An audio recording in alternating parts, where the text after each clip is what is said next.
Hi all, welcome back to Maths and Physics classes of JB.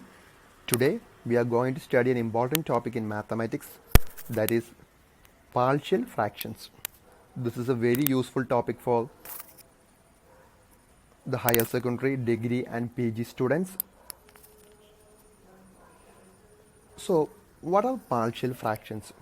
Actually, partial fraction is used to convert a complex rational expression or what we call a complex fraction into simpler or smaller fractions.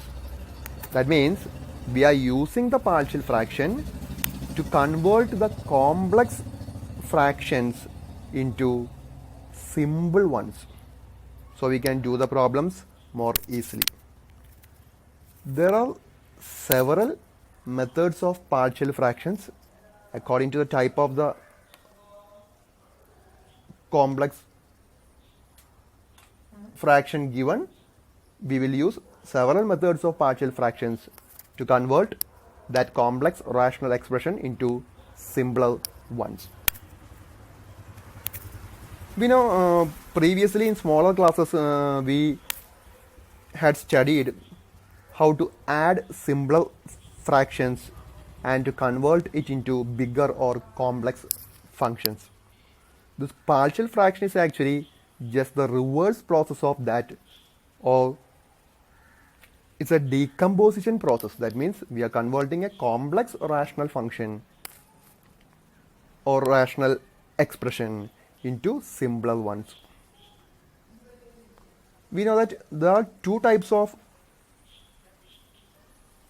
rational expressions. That means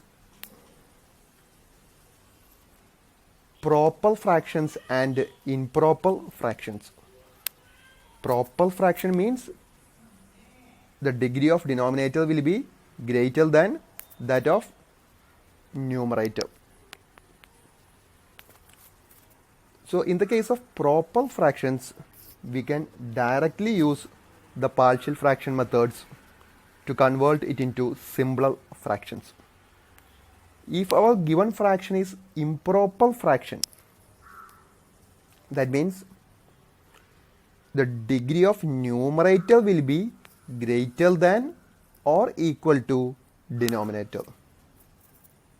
In that case, the fraction will be improper fraction. So first we have to convert the fraction into proper fraction. How we can convert the fraction into proper fraction? For that we are using the polynomial division method. That means we have to divide the numerator of the fraction by the denominator using the polynomial division method, and after that converting that improper fraction into proper fraction by polynomial division method, and after that we have to apply partial fraction methods for converting that complex function into simpler ones.